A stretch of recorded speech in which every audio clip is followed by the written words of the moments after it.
Dalam skenario ini, kelompok tersebut tidak melibatkan Kemkominfo, BSSN, Telkom, dan lain-lainnya secara lembaga, tapi mereka memanfaatkan kerapuhan dan kelemahan dari sistem PDN dan mencari broker dari dalam untuk membuka akses menuju sistem PDN.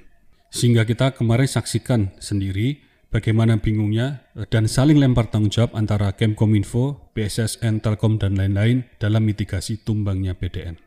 Kelompok elit ini bergerak dalam senyap. Mereka menyuap broker dari dalam untuk membuka pintu menuju sistem PDN, kemudian meminta brain cipher untuk masuk dan mengunci data menggunakan Lockbit 3.0. Setelah mereka berhasil mengamankan data-data tersebut, kini mereka memainkan skenario happy ending dengan meminta brain cipher mengumumkan kepada publik bahwa mereka akan memberikan kunci secara gratis.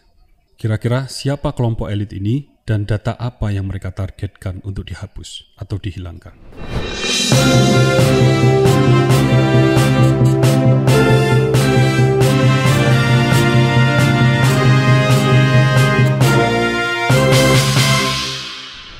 Halo sahabat Indonesia, kita bertemu kembali dalam Hot News.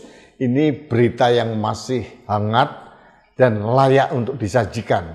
Ini masih terkait dengan bobolnya Pusat Data Nasional Sementara di Surabaya.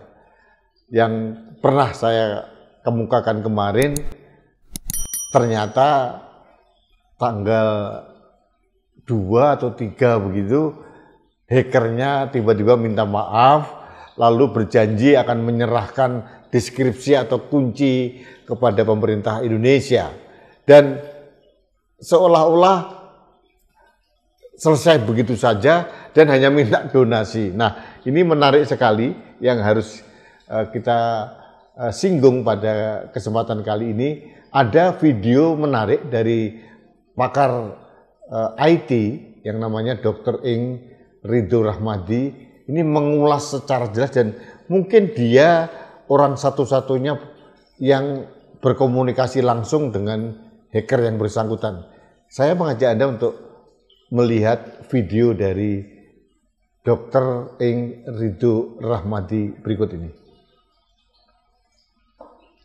Assalamualaikum warahmatullahi wabarakatuh. Tanggal 1 Juli 2024 kemarin, berangkat dari rasa tidak puas dengan informasi yang beredar, saya mengambil inisiatif berkirim email secara langsung kepada kelompok brain cipher. Yang cukup mengagetkan, mereka membalas dengan sebuah link menuju satu statement dari brain cipher. Di dalam pernyataan ini, mereka mengatakan bahwa sesungguhnya serangan terhadap PDN kemarin adalah sebuah tes saja untuk menguji keamanan dari PDN. Dan mereka berharap imbalan.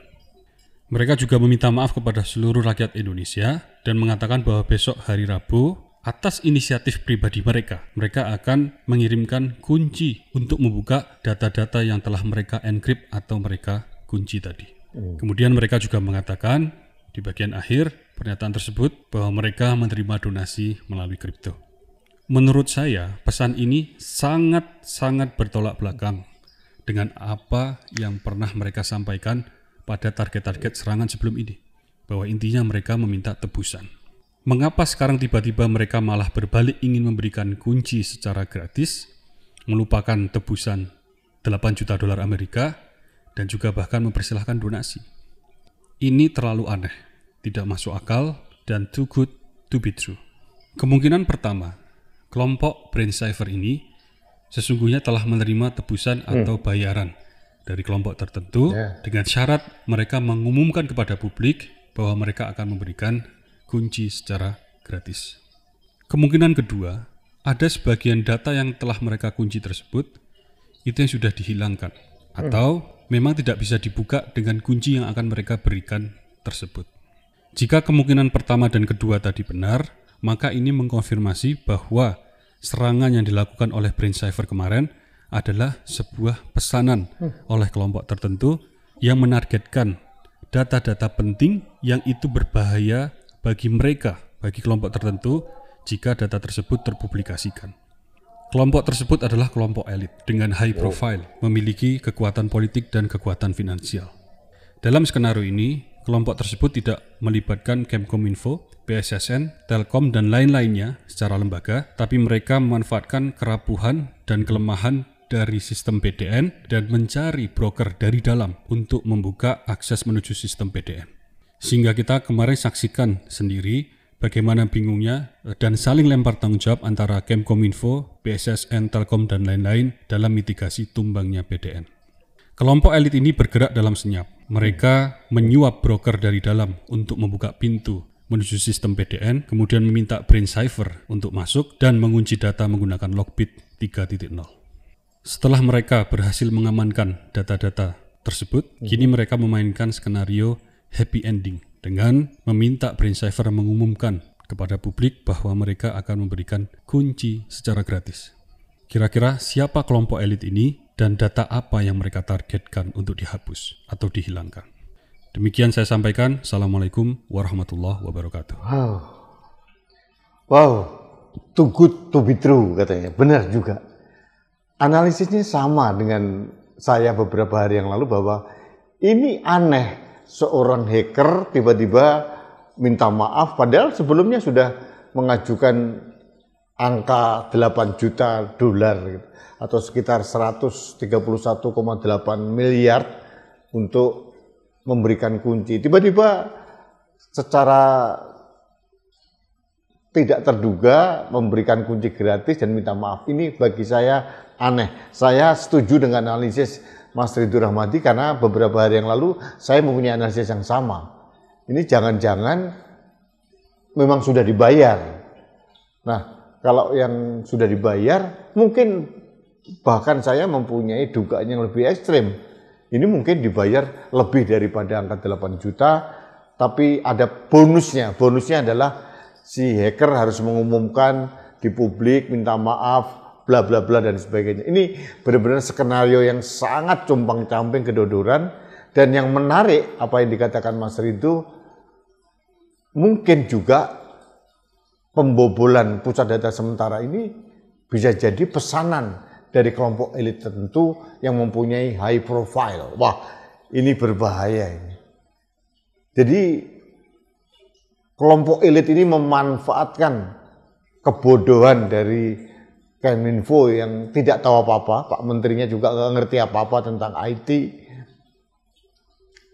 BSSN juga sama, karena kepala BSSN ini juga mantan Wakasat dan saya yakin beliau bukan pakar IT gitu ya. Jadi dimanfaatkanlah semua kerapuan ini, termasuk sistem di vendornya yang katanya passwordnya sangat mudah ditebak dan dibuka backdoor pintu belakang, dan ada broker dari dalam negeri. Ini sudah sudah terbaca dengan jelas skenarionya ini. Jadi kalau benar ada kelompok elit yang memesan dalam rangka menghilangkan salah satu data atau beberapa data, mungkin data-data yang sangat sensitif yang takut terkuak di muka publik, bisa jadi data Pilpres kemarin, data dari KPU, karena KPU kan penuh dengan sandiwara, penuh dengan manuver, penuh dengan settingan gitu. Jadi bisa jadi kelompok-kelompok ini yang ketakutan sehingga harus menyewa hacker, dan angka 131 miliar ini bagi kelompok high profile kecil. Mereka bicara dalam level triliunan rupiah. Jadi hackernya juga bodoh ya, karena bisa dimanfaatkan. Mungkin juga hacker bukan hacker yang beneran, hacker-hacker kelas-kelas kambing begitu yang mau minta maaf gitu ya, dikadali, diperalat, pokoknya dapat duit. Saya kira ini bukan pure hacker yang mumpuni.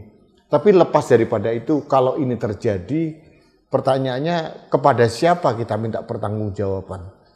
Kenyataannya Kominfo konon tidak dilibatkan, BSSN tidak dilibatkan, vendornya Telkom juga tidak, dan menterinya juga lolak-lolok begitu, pelongo-pelongo, nggak ngerti apa-apa.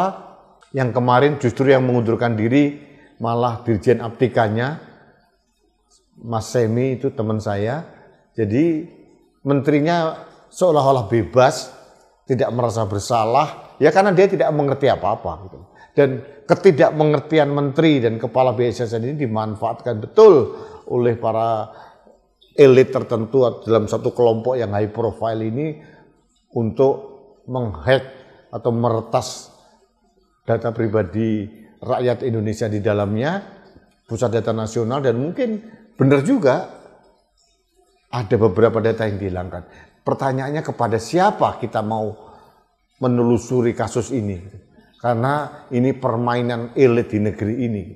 Dan permainannya sangat berbahaya. Karena melibatkan dana intelijen yang sudah terlanjur diretas, data pribadi kita, data imigrasi, dan macam-macam gitu. Ini benar-benar saya berharap DPR RI berani, punya nyali untuk membuat pansus atau panja gitu ya, untuk menyelidiki kasus ini secara politik. Karena secara teknis ini gampang, karena mungkin deskripsinya sudah dikembalikan, tapi pertanyaannya apakah pengembalian itu data dengan utuh atau sudah ada beberapa data yang dikurangi? Ya, ini pertanyaan. Nah, untuk menguak ini satu-satunya jalan adalah langkah politik melalui panja atau pansus di Komisi 1 DPR RI kalau parlemen punya nyali, kalau DPR punya nyali, kalau Komisi 1 punya nyali. Tapi beberapa orang anggota Komisi 1 yang saya tahu itu ada Pak Mayor Jenderal Purnawirawan TB Hasanuddin, Pak Sukamta, itu luar biasa hebat itu. Harusnya dengan kepeloporan dua tokoh di Komisi 1 ini dan mungkin didorong oleh Ketua Komisi 1, Muti Hafid, kalau masih punya integritas harus berani mendorong dibentuknya pansus atau panja untuk menyelidiki kasus ini. Karena ini yakin ini melibatkan elit yang sangat tinggi di negeri ini. Karena penuh dengan keanehan, penuh dengan kejanggalan.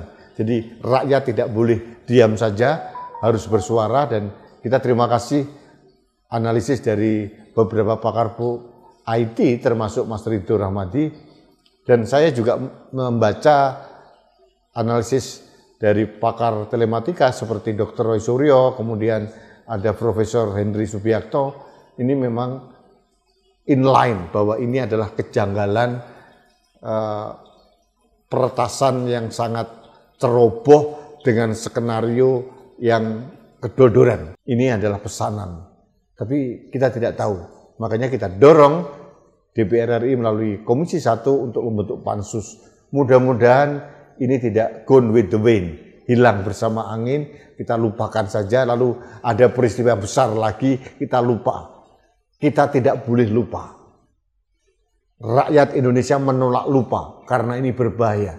Data pribadi kita, data Anda, data saya, dan data yang sangat vital di negeri ini sudah sempat diambil di luar negeri, dan ini berbahaya bagi kedaulatan keamanan Republik Indonesia. Mudah-mudahan Komisi 1 masih mempunyai jiwa nasionalisme untuk terbangun kesadaran membentuk pansus atau panja. Saya menunggu keberanian Komisi 1 DPR RI. Dan mungkin bukan hanya saya, Anda pun juga menunggu. Baiklah, sahabat Indonesia, ini hot news yang luar biasa. Kita bertemu kembali dalam hot news yang lebih hot berikutnya.